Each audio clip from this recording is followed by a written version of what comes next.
अपर निजी सचिव भर्ती के लिए हिंदी शॉर्टहैंड की प्रैक्टिस डिक्टेशन 80 शब्द प्रति मिनट गति से डिक्टेशन 5 सेकंड में शुरू होगी। डिक्टेशन 5 मिनट और शब्द 400 होंगे।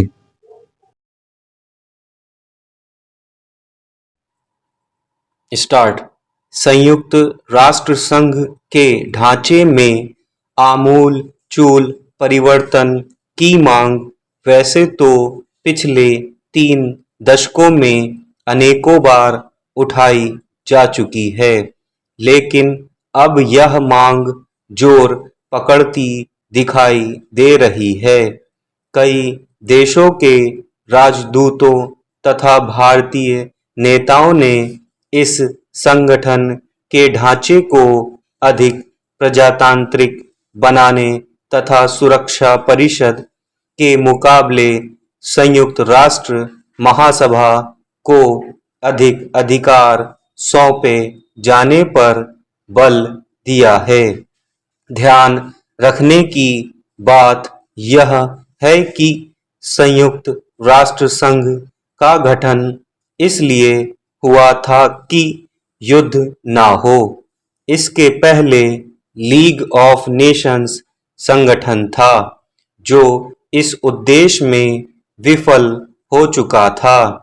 लीग ऑफ नेशंस के रहते हुए भी द्वितीय विश्व युद्ध के दौरान जो तबाही हुई, उसी चिंता और चिंतन के फलस्वरूप 24 अक्टूबर 1945 को संयुक्त राष्ट्र संघ अस्तित्व में आया। इसके चार्टर में पहला उद्देश्य यही घोषित हुआ कि अंतर्राष्ट्रीय शांति और सुरक्षा बरकरार रखी जाए। संगठन में सुरक्षा परिषद को केंद्रीय महत्व दिया गया।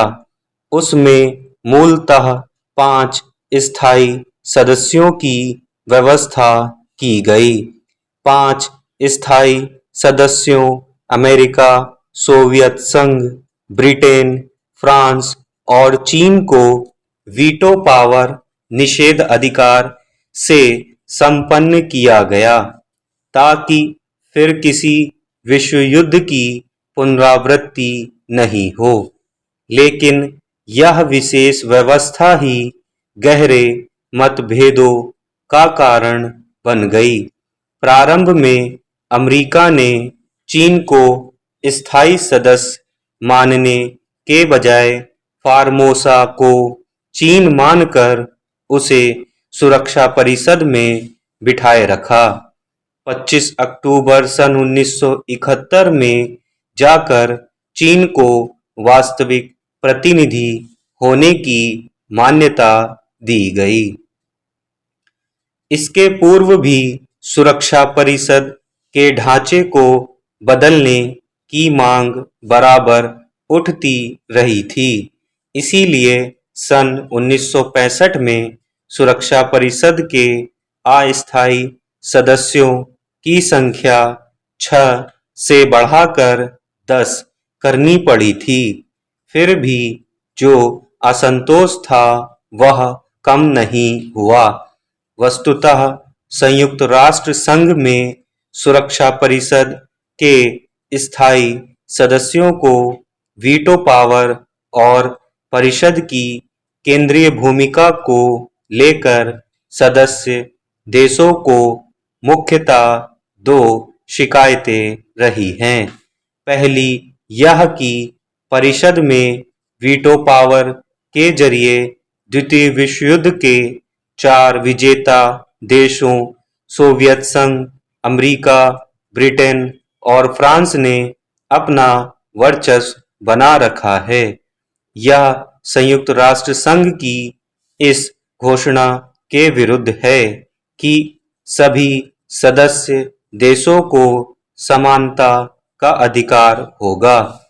वीटो पावर निषेधाधिकार वस्तुतः विशेषाधिकार है। दूसरी शिकायत यह है कि सुरक्षा परिषद के होते हुए भी क्या युद्धों को रोका जा सका है। यह सही है कि राष्ट्रसंघ के अस्तित्व में आने के बाद कोई ऐसा विश्व युद्ध नहीं हुआ जिसमें महाशक्तियां या बड़े देश प्रत्यक्ष रूप से आमने सामने खड़े हुए हों, लेकिन विश्व भर में युद्ध तो होते ही रहे। स्टॉप।